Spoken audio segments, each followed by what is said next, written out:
Okay, I'm going to show you one way that you can add fractions with unlike denominators. So you have 2/3 plus 2/6. I'm going to write the factors. Oh, and look, I already found that 6 matches.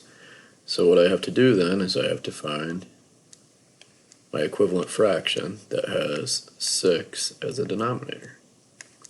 So 3 times what is going to get me to 6? 3 times 2, because it's the second multiple. Then I do the same thing to my numerator. Multiply by 2, and it becomes 4/6. Now, I always rewrite my problem. So then I'm going to do 4/6, which is taking the place of the 2/3, plus 2/6. My denominator stays the same. Now that I have my common denominator, I can add my numerators. So 4 plus 2 is 6. So 6/6 is my answer.